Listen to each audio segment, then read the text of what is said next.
submitted this. Another way you can help out is to give money, because this is a really worthy and excellent cause. And usually there's a conversation thing, and people are talking here, and these are really interesting, and you should go to other things in the conversation series. I'm kind of conceiving of this more as sort of parallel play version of that. There'll be some kind of dialogue, but not so direct. Our first reader tonight is Matt Sharpe. Matt's novels include You Were Wrong, Jamestown, The Sleeping Father, and Nothing is Terrible. He's the author of the short story collection Stories from the Tube, and he's recently completed a collection of very short stories, some of which can be found on the blog Very Short Stories Are Us.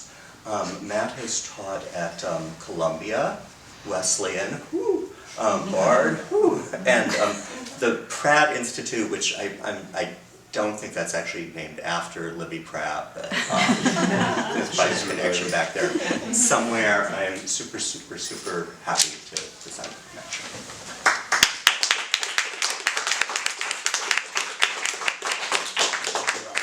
Okay, if I stand up, can you all see me okay? Okay, good. I'm really pleased to be reading with Robert and with Wendy, and to be surrounded by Robert's photographs. And I came in last week to see the show and think about what kind of things to read in connection, what to read that might resonate interestingly with the show. And I guess I have a sense of disorientation when I see these photographs, and then that's kind of my first reaction. And then there's also a sense of familiarity, and I think for me the sense of familiarity is with the kind of disorientation that they present. I'm sort of a beginning student of Buddhism, and at least in the Theravada tradition of Buddhism, they have three basic personality types. One of them is greed. One of them is anger. One of them is what are they? Anyway, one of them is confusion. I self-identify as confusion, and so it was not hard for me to come up with stories that have confusion as a kind of abiding principle in them that I thought might resonate interestingly with the work. So these are from this collection of stories that I'm tentatively titling Beauty, Death, etc. They are all quite short. I will read several of them. The first one is called Now That You Mention It. Sid was walking up and down the aisles of the supermarket putting things in his cart. He put in a sea bass, though the store was in the middle of the desert. The nearest sea was 1,000 miles away, and Sid had not seen it in years. There was no sign of the sky in here either, or trees, or grass, or birds, and nothing was alive. The chickens, the carrots, the rice, the soap. Hey, Joey! Joey! Joseph Thomas! A fellow shopper was addressing himself to Sid. Slow down there, pal, the man said. It's me, Roy Harbison, from high school. I'm sorry, sir, I'm not Joey Thomas. My name is Sid Whittle. Come on, Joey, don't you remember me? You used to beat the crap out of me. I came home all black and blue. I didn't go to high school anywhere near here. I'm from the mountains. You really slammed me right in the face. Sid was getting pretty uncomfortable with this conversation. Well, it was nice meeting you, he said. I've got to check out. Check out is right, Roy Harbison said. You've been checked out for a long time now. I pass you in here and you don't even acknowledge me, or any of the old crew. I'm sorry you got beaten up so much in high school. That sounds rough. I'm sorry you got beaten up. You're a funny guy. Hey, at least it's an apology. I hope that takes a little bit of the weight off of you, I mean. As for me, I forgave you a long time ago. Everyone did. Who wouldn't? You look so damn lonely walking up and down the aisles here, or out there driving around in your car like you don't know what to do with yourself. Sid felt dizzy and leaned against the mile-long shelf of breakfast cereals. Look, Roy said, Here comes Marjorie. Hey, Marge. Hey, Roy. I can't believe it. Joey's talking to you? This isn't Joey, it's Sid. Joey, Sid, it doesn't matter as long as he picks a name and stays with it. How have you been, Sid? Do I know you? Sid asked. Marjorie laughed. I was so in love with you in high school, she said. You really dumped me hard. Don't look alarmed, I got over it a long time ago, and it's not a secret between Roy and me. He was there too, remember? I'm with him now. I'm crazy about him. Marjorie gave Roy a big smooch, and he squeezed her shoulders. Sid said, I appreciate that you're both being so friendly toward me. Listen, Sid, Roy said, we live in a desert. It's tough out there. Then you come in here full of hope, and it's not much better. Being friendly, as you call it, is about all we have. Roy and Marjorie stood there a while and let Sid think about that. Well, Roy said, we'll let you get on with your shopping. See you at checkout. Marjorie laughed. Checkout, she said. That's a good one.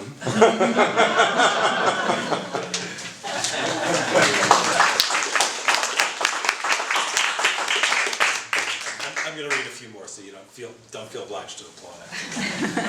This one is called Thomas Jefferson. I noticed him, this is a female speaker by the way, I noticed him on the first day of school. He sat in the back, wearing a black sweatshirt with the hood up. I couldn't see his face. I was too scared to ask him to take off the hood. I love history, and I'm good at getting kids to feel that they are a part of it, but sometimes all the other stuff, the stuff that teaching is really mostly about, the suffering of children, their crippled desires, their confusion and rage is beyond me. And I come home and I have a glass of wine and a second one and a third, and I believe I have no business being a teacher. This kid wore the hood every day. His other teachers, I guess, were also too scared to ask him to take it off, or they didn't care. Midway through the second week of school, I stayed in my classroom until after nightfall to grade papers and prepare for the next day's lessons. I was driving home to several of my favorite glasses of wine when I saw 2 dots of light hovering in the middle of the road. I thought they were fireflies, and only about a second before I hit them, I slammed on my brakes because it was him, standing there. The fireflies turned out to be his eyes, which were surrounded by his black hood, which was indistinguishable from the black night. I got out of my car and felt I was being pulled toward him. He had not moved from the middle of the road. It's okay, Mrs. Townsend, he said in a gentle voice. I won't hurt you. Then I was driving through the night with him in my passenger seat, seeing a sliver of dark skin beneath his hood whenever we passed under a street light. Teachers are undervalued in this country, he said. Politicians and captains of finance say they care about education, but they don't respect teachers, and no one is willing to figure out how to pay you in proportion to the importance of your work. And here you are, working so hard, you don't even have time for love. But that doesn't mean it's good for you to drink so much wine at night. We reached a ridge in the road, beneath which was a valley so dark I could barely see it. Well, this is me, he said. He got out of the car, and so did I. You want me to take off my hood? I nodded. He peeled it back. I got close to him, so I could see him in the dark. He had smooth skin, an angular face, and lustrous black hair, an astonishing beauty, as I had often imagined my boy would have been had I not aborted him 17 years ago when I myself was in high school. He kissed me on the lips, not an erotic kiss exactly. Next thing I knew, I was standing at the front of my classroom midway through a lesson on westward expansion in the 19th century. I pointed to a large US map on the wall, circling with my finger the big dark swath in the middle of the country that used to belong to France. And I was laughing because there he was in his usual chair at the back, dressed in a white powdered wig, red waistcoat, and red leather breeches, which is to say, he was Thomas Jefferson signing the Louisiana Purchase.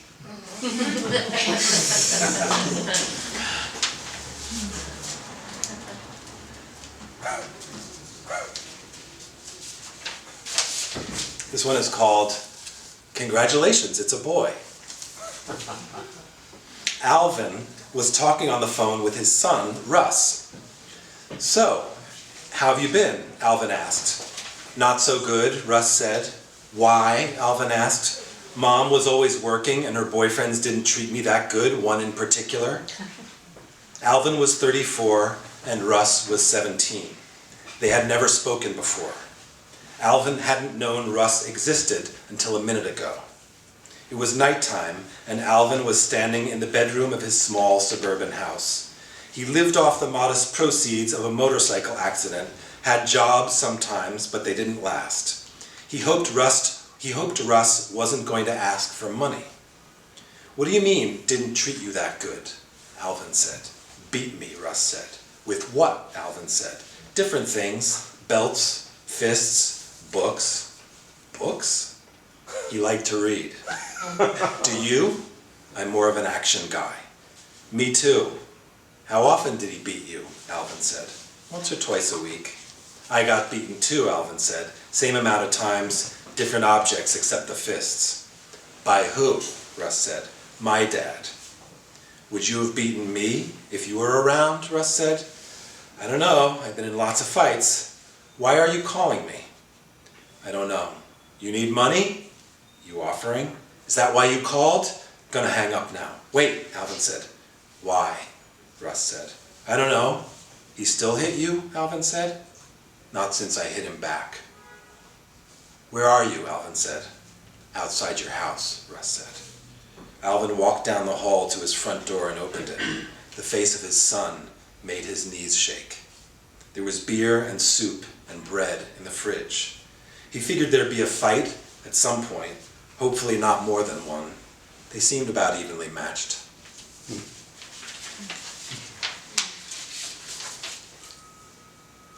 This one is called War.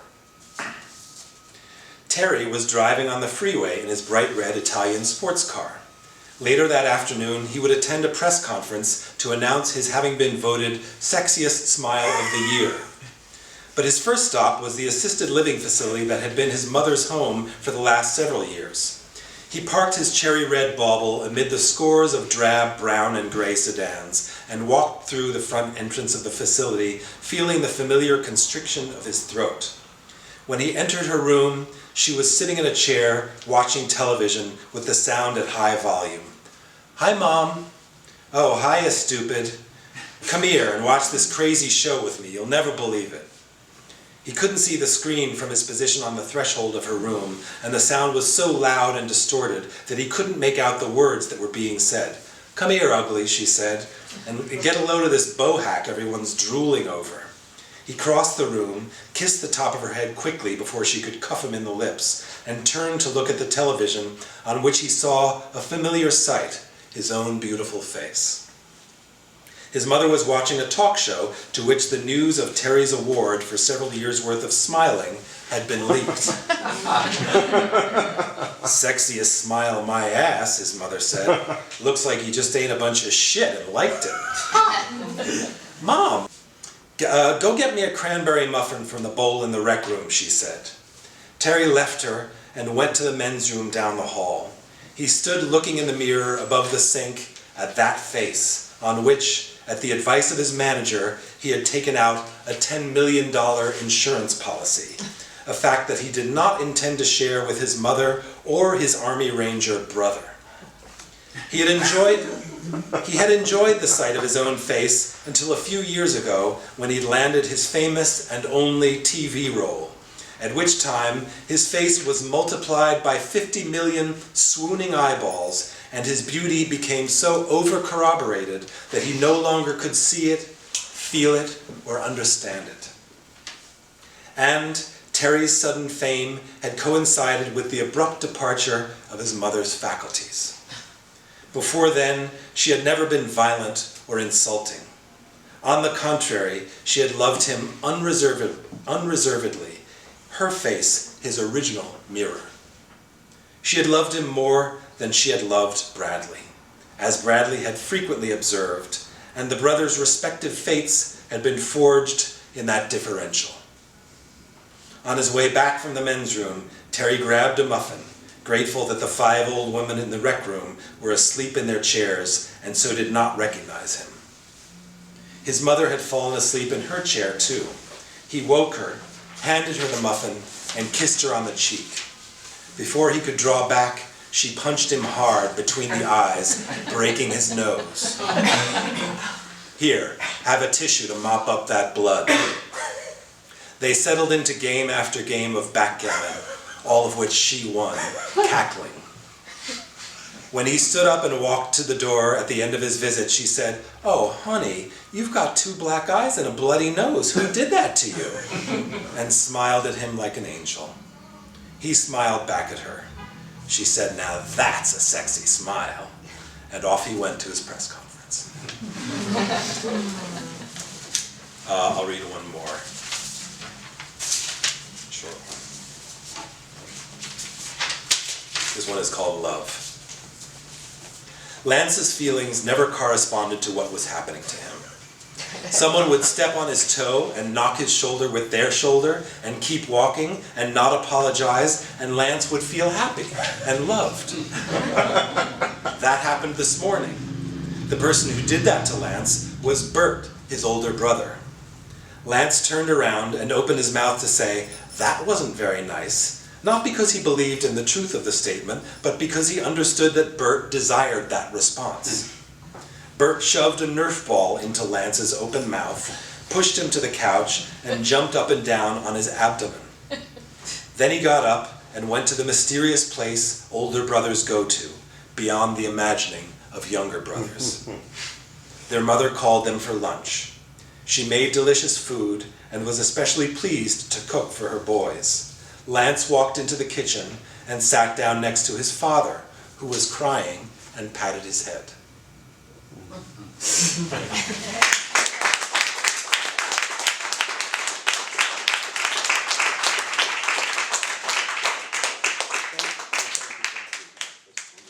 Our next reader tonight is Wendy Walters, and Wendy is the author of 3 collections of poetry. Is there another one I don't know about, or get that? Okay. Troy, Michigan. Longer I Wait, More You Love Me, which is my favorite book title pretty much ever, and Birds of Los Angeles. Her essay collection, Multiply, Divide, was released last year by Saraband. Her work has appeared in Harper's, the Seattle Review, the Iowa Review, and Book Forum, and she teaches at the New School.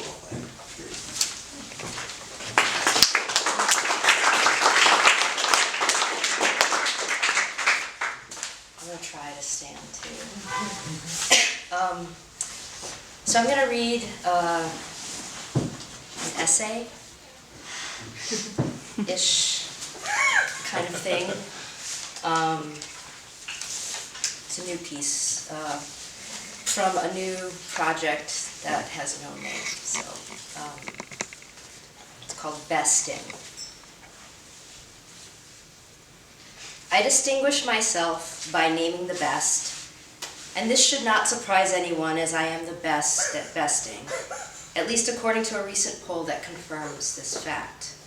For those not in the know due to indolence or lack of educational opportunity, this I have accomplished by stating the obvious, which is not obvious to everyone. I claim originality without reverting to experiment, and the result is both unique and within the tradition. Because my confidence in my own opinion grows each time I note the significance of my own opinion, I survive the opinions of others by suffering only minor annoyance. Ultimately, if their estimation of me does not rank near the best of opinions made, it's hard to take seriously any critique. For example, that mountain in the range is by far the best mountain of all the mountains in the region, not just because I say so, but because a poll confirms this. The poll, regarded as one of the reliable ones in the business, named it Prime Mountain, and should suffice as affirmation that my opinion stands without controversy. It takes no special skill to notice the mountain, but it's not always recognized as the best by passers-by due to a narrowness of vision, a condition that results from any number of trauma that have gone unprocessed. One common trauma results from fitting in. Another kind of trauma occurs occurs when one fails to be significant enough to participate in sculpting the landscape's true form out of the rough terrain that has been bequeathed to us as a result of our God-given rights as stewards of the homeland, because we were the ones best fit to determine the proper use of the landscape. Those who move mountains, so to speak, are imbued with a native intelligence that reflects their unique vision earned through a combination of grit and confidence. Factors that determine who will be the best to transform the substrate are complicated but long-standing indicators of probable success in the areas of society that are seen as notable. For example, those who win at making the best topographical shifts have a habit of looking and sounding the best as they fling dirt around. The literal and symbolic import of this gesture should not be underestimated, as demonstrating comfort with dirt reflects a kind of confidence that underscores a fine upbringing, or at least the appearance of assimilating into a culture of excellence, which can be approximated in costume and manner, but due to the complications of blood can never be fully done. Still, those that manage to put on proper airs can gain status through a demonstration of their commitment, and the best of the lot will come to imitate without faltering those of the highest calling. This ascension is critical to any assertion of naming the best because it stands in the law that the opinions of those who are not equipped to judge should be excluded from any evaluative conversation. Prime Mountain, known to most casual observers as part of the range, fails to impress at first glance due to its gentle slopes and easy visible summit. But none of the other mountains have qualities to distinguish it as this mountain does, for example, the apple tree at the top. The surrounding mountains sport pear trees, as that typifies trees in this region. One mountain serves as host to a small orchard of yellow cherry trees. Even though the look of these trees' fruit seems remarkable, their unusualness makes the mountain on which it stands too unique for revelry. Comparatively, Prime Mountain appears to be similar to two other peaks that also sport an apple tree. Their fruits, however, lack depth, with the tree on one hill bearing sweet fruit and the tree on the other one bearing sour ones. Only the fruit on Prime Mountain is known to be both sweet and sour, a level of complexity that testifies to the distinctiveness of this crest, despite appearing to look like so many of the rest. Perhaps now is a good time as any to pick apart the presumption that my authority of these things is worthy of challenge. After all, who am I but one lone voice in the valley? If I shout proclamations of prestige and justice, then how might anyone judge the accuracy of these claims? Of course, if you were standing in my shoes, you might feel a need to engage these questions, even though you think them to be insubstantial and indicative of a thinker with a distrustful disposition. If you were me, you might dismiss this kind of provocation for its naivete, as there's only so much bewilderment one can stomach when faced with doubt. This frustration might only be compounded by the fact that when one is in the position such as the one I have risen to, a position that requires me to make decisions with great consequences for multitudes I will never know or speak to, the inquiries of those less competent strain my life force and diminish my joy. Still, I do feel an obligation to respond, even in a curt manner, to those whose presumptions have veered so far away from true understanding. In my compassion, I might answer the aforementioned queries with a response. When asked who I am and how can I be certain to be correct in judgment, I expect I would speak simply to allow complete understanding of my answer, which would only be, I have been told by those better than me that I am the best one to speak to the matter at hand. What is recognition beyond validation? I ask this question because I know such an inquiry appears to give me advantage in argument against qualification. But the truth remains that the accomplishment of being the best must come with acknowledgement, or else it's likely to have never happened at all. One might as well commit to remaining in obscurity among the throng if one is not ready to come to terms with distinction. The process of being best requires some kind of perceptible adaptation, or else the declaration is of no consequence. I have worked hard to increase my significance by remarking candidly on my own excellence, both to vet my opinion and to bring wider attention to how I've been appreciated by others, especially those whose standing falls beneath my own. For the sake of argument, let's imagine that all who engage this question of how to be best at besting are standing together on the top of the mountain we have agreed is not at all a hill. Our coming together marks the confluence of many experiences wherein each person standing atop this mountain recognizes their good fortune in being in the company of others who have been asked to stand there as well. Our convergence in some creates a key moment in the timeline of the mountain, which has encountered many better occasions in the millions of years it has existed. But this instant, with all of us atop of it, stands out as a top moment in the trajectory of expected events. Our position shoulder to shoulder is compounded by our station and serves to heighten our sense of ourselves collectively and as individuals. This set of gestures unifies and endows us with the responsibility to name the best going forward, not just based on our own ideals, but with respect to the ideals of the collective, whose significance supersedes our own individual status due to magnitude. Imagine that standing atop this mountain evolves into an exercise of endurance. Those who remain at the perch the longest prove how much better they are than those who came and left to pursue other distractions or ambitions. When the rain starts coming down, no one thinks it will last more than a half an hour, but 3 hours into the storm, less than half of those who crown the summit remain. 8 hours later, in the cold and the dark, hunger seems to overwhelm even the most robust of the best who are left, and they feel themselves being drawn towards a small grove of apple trees tangled at the top. At first, there seemed to be enough apples for everyone to catch a few, but as there was no one better to indicate this test of will, when this test of will should end, those of the most mighty spirit held their position on the increasingly muddy slope, gnawing away at apples until only runts remained on the trees.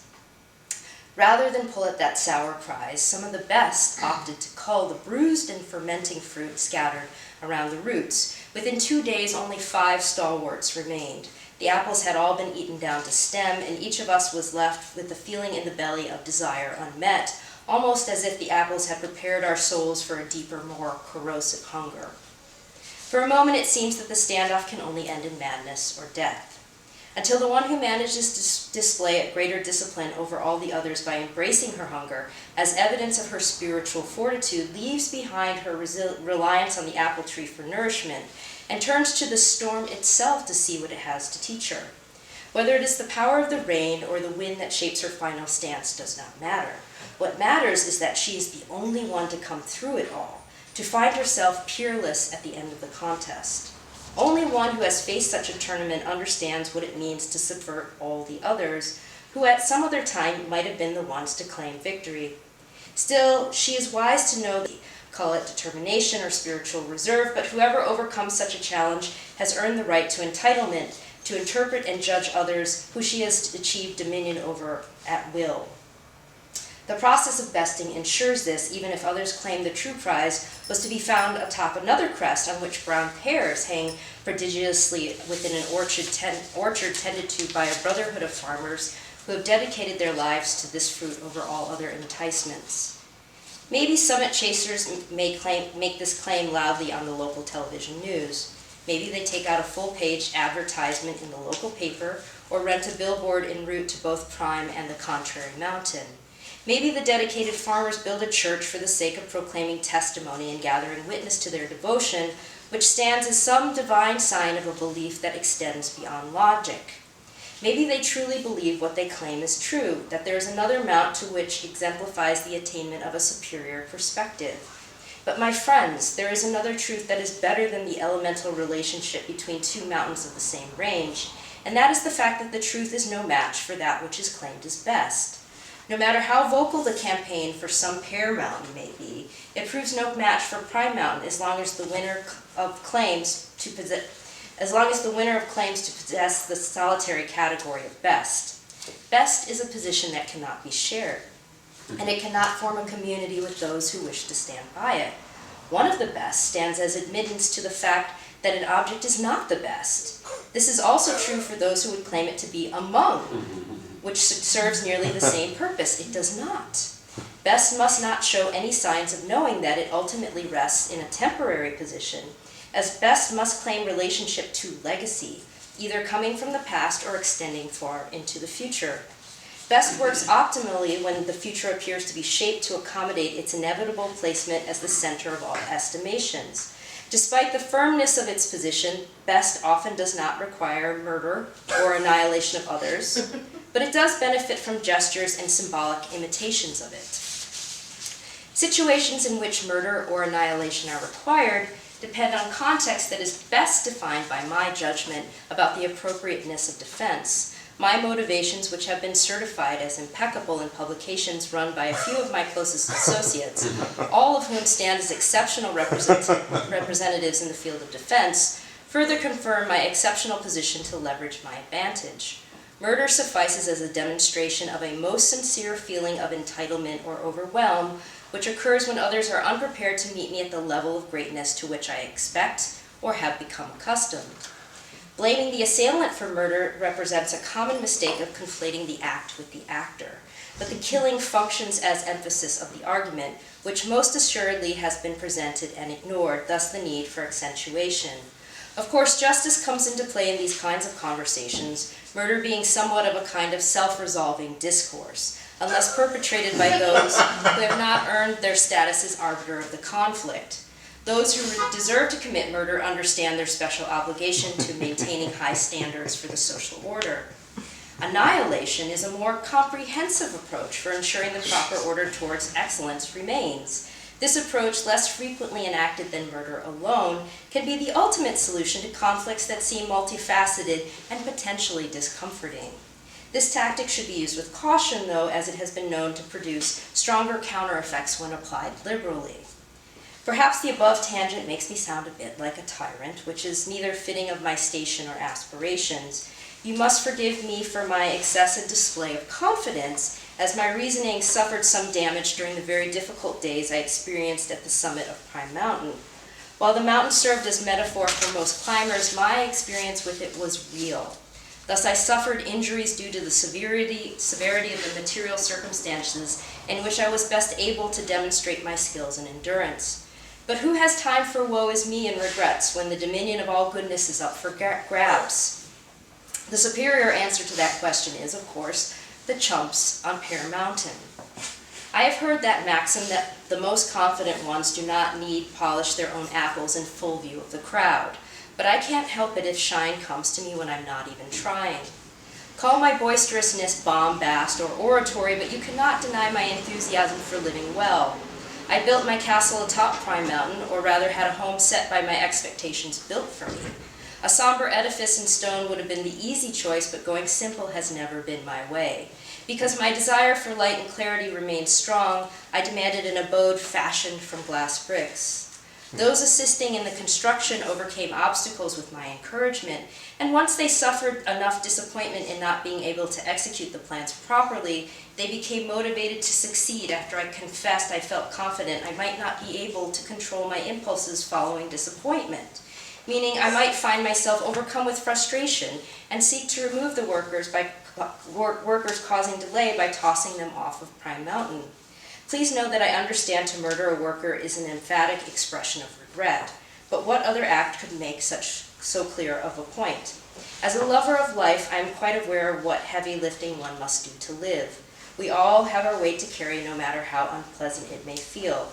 Despite these challenges, I can't help but to love my life, despite its textures and densities, no matter how sticky and caustic it feels, because I understand the enjoyment and pleasure that comes when I exceed my own expectations. Though it is my tendency to accomplish this often, there is a milestone I have not yet reached. This accomplishment is the ability to discard the need for recognition altogether. Here comes the contradiction, you see. In order to be the best at besting, one must know that the appropriate parties have validated one's status. This we have already discussed. But to best, the process of besting, requires an even greater sense of accomplishment, one in which the act of besting is made irrelevant by my refusal to acknowledge its significance. The optimal way to accomplish this requires a demonstration of disassociation, or as it is said by those fluent in the parlance of kings, which I am not. Still, I offer the term abdication because my thinking has always been of the highest order. I carry a degree of aristocracy without grasping for it, though you may have already recognized that my purple belongs to a higher standing of nobility than is typical than those among the better documented lineages of the high-born. My worthiness comes from the expression of my own incorruptible impulses, which I think are well proven by this point in my argument. Those of us at this particular level of illustriousness have no choice but to cede the throne and renounce my heirs while turning away from the dominion of the victors. By this act, I mark myself as distinct from other nobles who would find rest in a seat at the head of the throne. My ambitions, being of a more substantial sort, make such a sentience an impossible outcome. Those of us who have the good fortune to better the best have no choice but to relinquish all claims to supremacy, as it is inevitable that due to the fortitude of our character, we are destined to rise above inconsequence without it.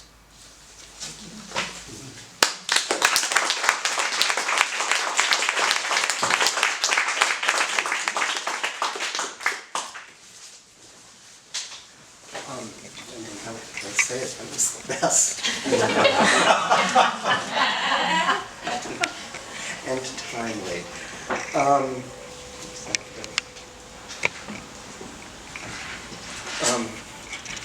Robert Marshall probably doesn't need an introduction, but Z is going to get one anyway. Robert is a huge, huge fan of both Wendy and Matt's work, and Z is very grateful to them for reading with Zer. Z is also super, super grateful to Camera Club, Baxter Street, and everyone that works so hard to make all of this happen. Robert's interests include, let's see, what's on here? Contemporary art, long walks on the beach, cults, Netflix, and deconstructing gender. Their work is up on the walls. Z recently was won the Hazel Rowley Prize for first biographies. Z is uncomfortable with the they pronoun for herself, but is totally fine with others using it. So it's my very kind of mixed up pleasure.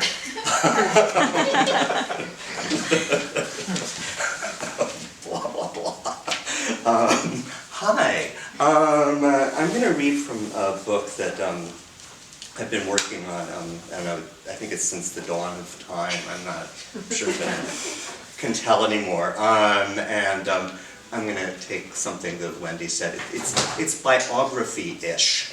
It's a biography or anti-biography of Carlos Castaneda. And I'm gonna start at the very beginning, because I've heard it's a good place. And the only thing you'll need to know is that I'm going to be trying to make some air quotes throughout, and it might just end up being one, except to hold this. Okay. February 2003. It was early in the evening when the hikers saw the bones. The two teachers had come from Seattle to Death Valley's remote Panamint Dunes. To the west, Zabriskie Point and the Panamint Range, 11,000 feet above, capped with snow. To the southeast, the Naval Air Station, China Lake, from which, into the R-2508 Special Use Airspace Complex, secret experimental weapons are launched, giving rise among locals to tales as strange as those that hover around Roswell. Surrounding the hikers, the white dunes, ever shifting, 5 stories high. There the bones lay, scattered, rotten. The spinal column,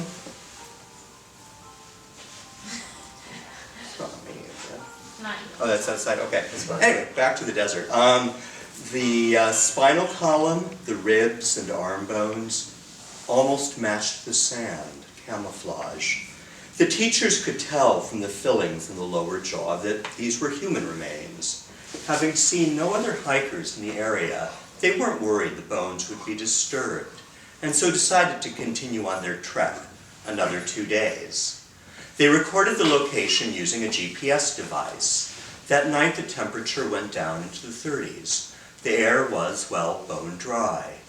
In the darkness, the Milky Way would have appeared, for there were no other lights, an almost solid roof of stars. The forms of the creosote would soon have merged into the blackness of the deeply silent night. Perhaps they heard quails scurrying across the sand. Perhaps bats echolocating in the dark. What dreams they had are now long forgotten. But I doubt they could have dreamt that night, or at dawn, that the skeleton they chanced on had belonged to a not-so-young woman who 5 years earlier had been believed by thousands to be an ethereal yet fearsome being from the realm of the inorganics. Her name was Nuri Alexander, the lover and adopted daughter of the once world-famous anthropologist, Carlos Castaneda. In the summer of 1967, some 150,000 young people poured into San Francisco, the summer of love. Some indeed wore flowers in their hair.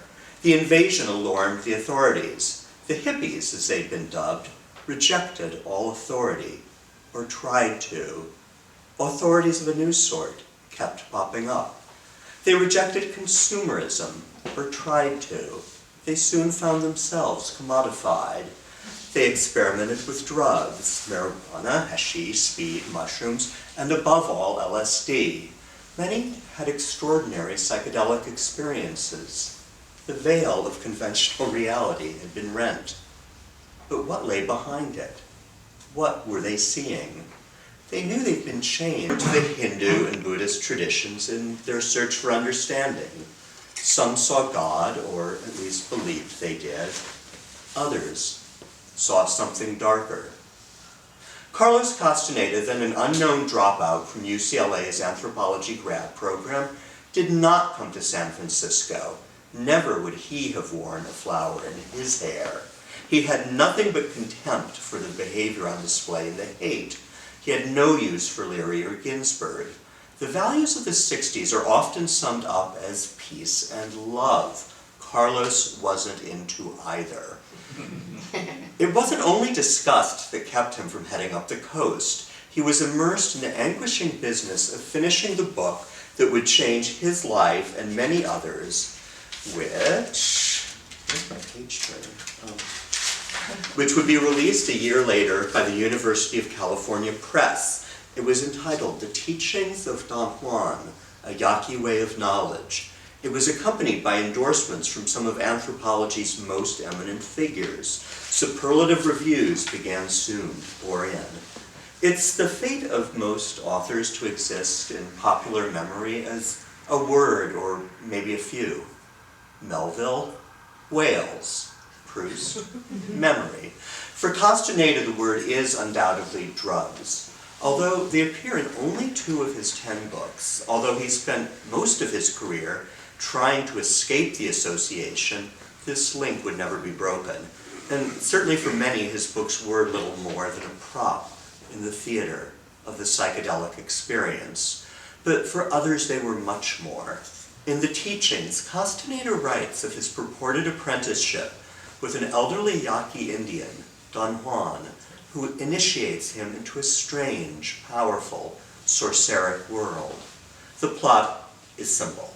Will Carlos, the character, be able to let go of his Western worldview and its limiting rationalism in order to become, in Don Juan's words, or Castaneda's, a warrior, a man of knowledge? The book's great reversal. The academic who has come to study the Indian shaman becomes instead the one who is scrutinized. Of just what use are all of his objective tools of measurement on this journey across a border, which is, from the opening pages, a dense metaphor when he's confronted by the powerful, separate reality of Don Juan, who uses 3 psychotropic plants to instruct Carlos, or in the terms of Don Juan's world, which the reader must decide if she will accept, thus putting her in the same position as the character Carlos. The plants, datura, also known as Jimson weed, mushrooms, and peyote, are the teachers, and they are compelling teachers. In contrast to the education Castaneda was receiving at UCLA, they taught, as in the Montessori and Waldorf traditions, through direct experience, their lessons were terrifying. Under the tutelage of Datura, or the devil's weed, as it's also called, Carlos turns into a crow and sees as a crow sees, while he flies as a crow flies. Later, demonstrating the extent to which he's still imprisoned by an academic mindset, he questions whether this experience was real. Don Juan shreds this objective worldview into minuscule bits. But the question remains, will Carlos ever be able to let go of the Western perspective to which he's so attached? Will he ever be able to see? This question echoed those confronted both by millions whose minds had been blown open by psychedelics, as well as those that were often faced, but much less often discussed, by anthropologists in the field. To understand the phenomenon, was it sufficient to study it from outside, as the positivists, who then dominated the social sciences, believed? Or did one need, in Castaneda's words, to make the leap, to cross over into it, to become the phenomenon? The teachings demonstrated just how terrifying this choice could be. In the words of the UC Press, it demanded of its audience a revolution in cognition. In his densely fused, multi-layered metaphors, as one anthropologist put it, Castaneda provided in concrete forms things we had abstractly conceptualized but didn't know how to use. He turned ideas into dramas, into things.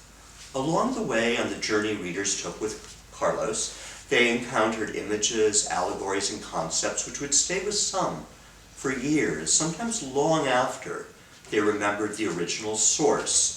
A few of the more memorable: finding your spot or place of power, seizing your cubic centimeter of chance, learning the gate of power, and erasing personal history.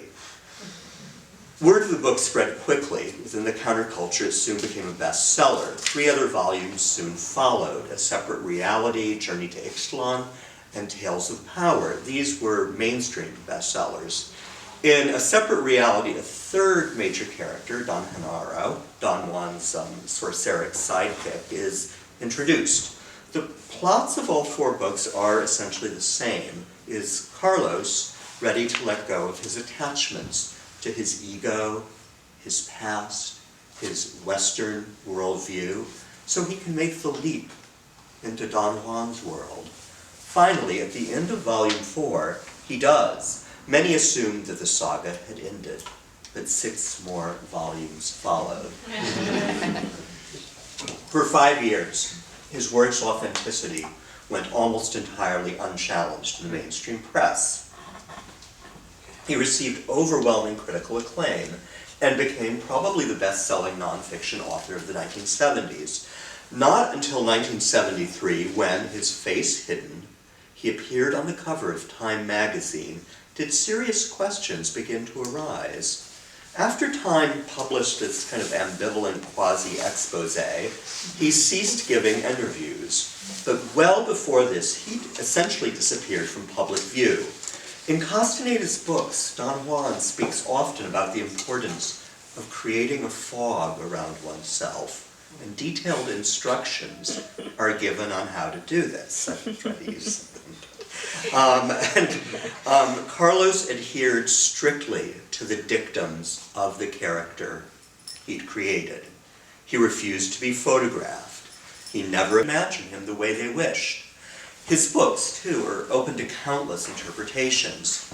They are mirrors in which the reader can find what she wants.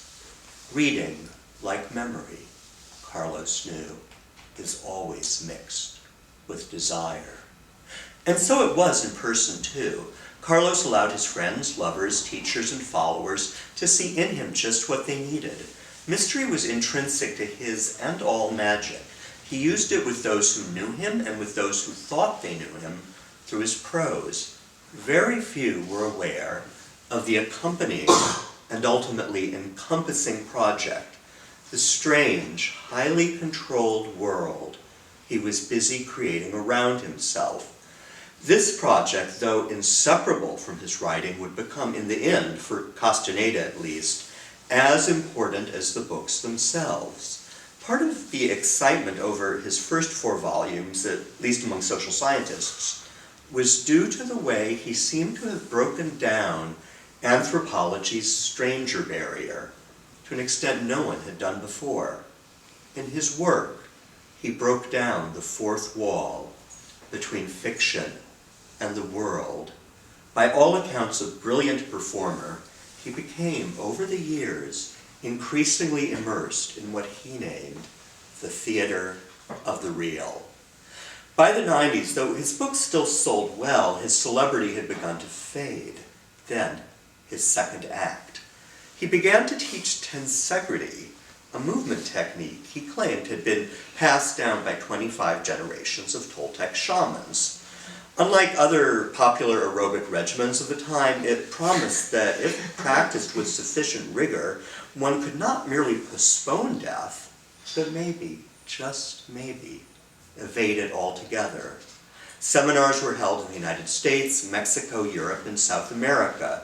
Carlos, so long a mystery to his readers, appeared on stage, with him a fantastic retinue of acolytes, some of whom had appeared earlier as characters in his books. Most prominent were his 3 witches, Florinda Donner, Taisha Abelard, and Carol Tiggs. They too, it was revealed, had studied with Don Juan. Florinda and Taisha published their own books. In charisma, they sometimes equaled or even surpassed Carlos. The teachings had evoked a sparse, severe universe, but the world in and around his later books was populated with fabulous and terrifying beings, part of a mythology that grew and grew and grew more convoluted with each new volume.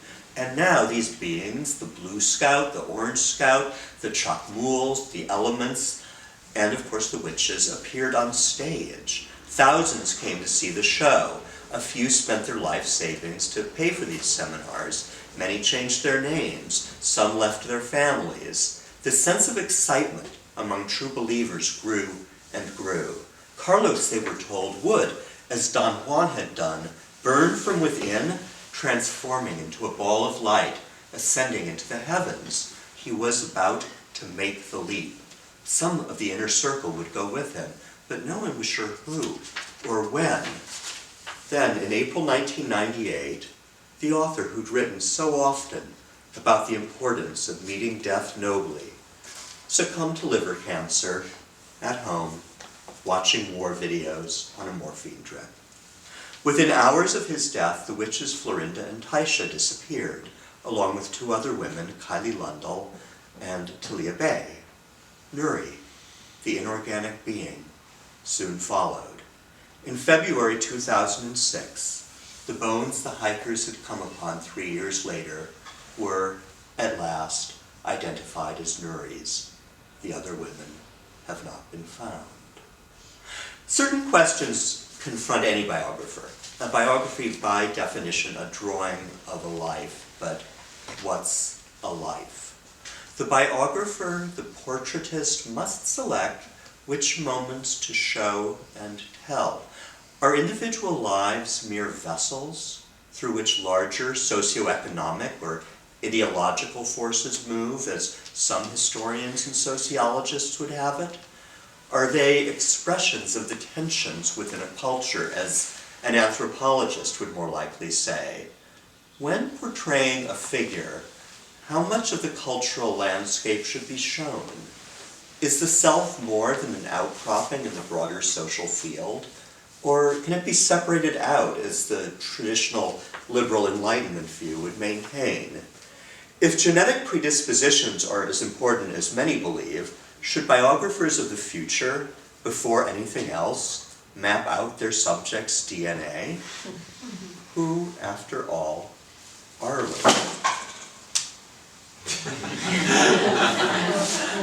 For reasons having more to do with storytelling than truth, biographies often favor dramatic moments of conflict, kiss, kiss, bang, bang. But what about the ordinary moments? looking up at the sky through the leaves of a fig tree, or out at the desert as the sun goes down? What about the small conflicts of domesticity, spoken, unspoken, so infinitely complex? If our true importance is, as much of television and the internet tells us, as consumers, why not a history of our purchases? Or, from another perspective, our church attendance. Why not a history of our dreams? In an account of a life, what counts? The answer is up for grabs, which is why the perspective of the biographer, the storyteller, the ethnographer matters. And there are broader philosophical, psychological questions. Is the subject of a biography the person others see from outside? If so, which other people? Are those who are close to the subject privileged with better vision than those who saw him, in this instance, from a distance? Or is their vision more clouded, less objective?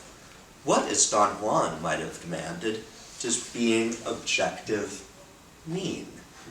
Can any account be so regarded? In anthropology, history, and biography, that bastard child, in all nonfiction, the relationship between author and subject, observer and observed, is or should be a central concern. At a basic level, what's the relationship between perceiver and perceived? And then underneath that, one of philosophy's big problems, what's perception? It's not just because these last two questions are central to Castaneda's writing that it's important to consider them, though in his case it would be particularly perverse not to.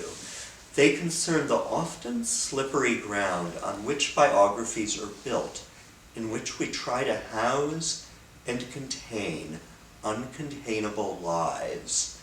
In the day-to-day work of writing, constructing a life, or a vessel for it, questions usually concealed from the reader arise not just now and then, but continuously, even with subjects less tricky than Castaneda.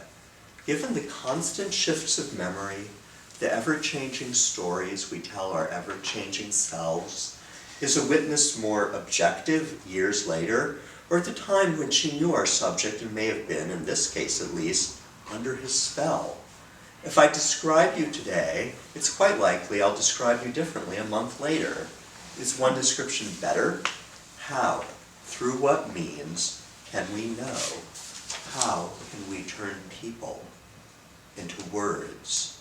Too often biographies, in trying to provide shape to the chaos of our lives, deny the strangeness of being alive, a topic on which Castaneda was at his most eloquent.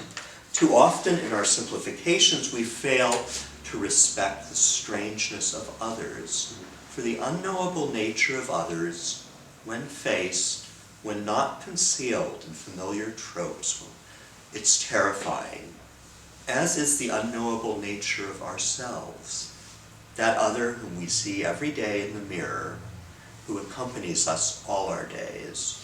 Biographies can be a retreat, a place to rest that provides us with a sense of the world and the self as solid, a sort of escape from the vertigo of real lived lives and relationships, where literature's comfort food is served.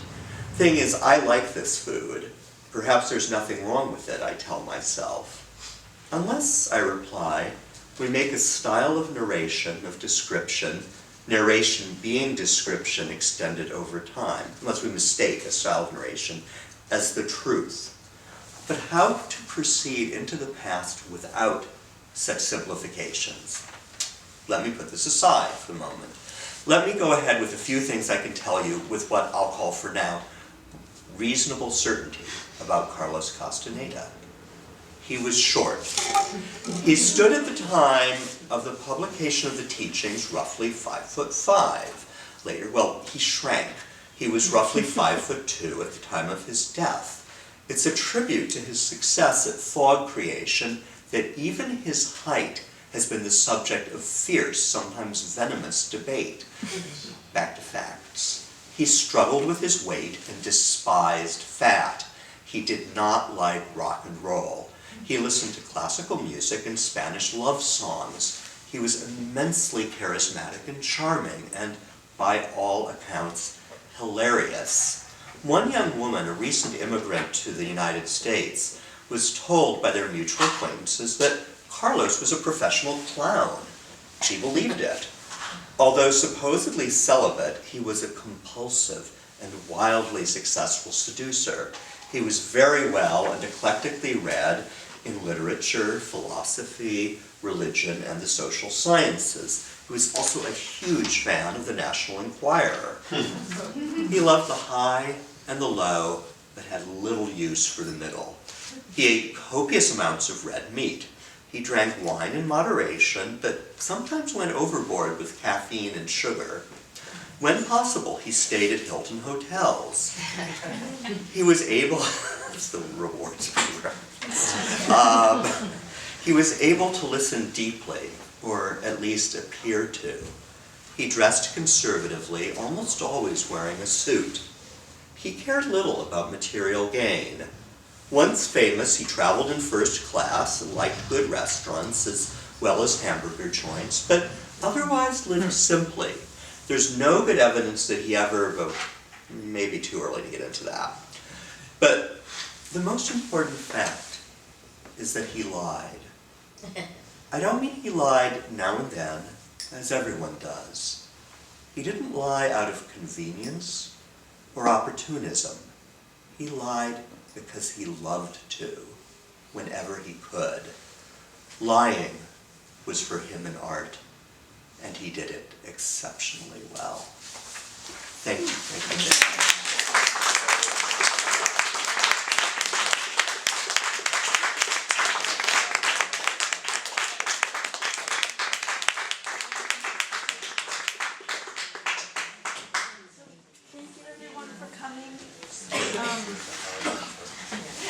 Feel free to drink some more wine, speak with any of the speakers. Wine back there, and take Wine's catalog. there. Oh, wine's over there, okay. Yeah, and take a catalog. Thank you.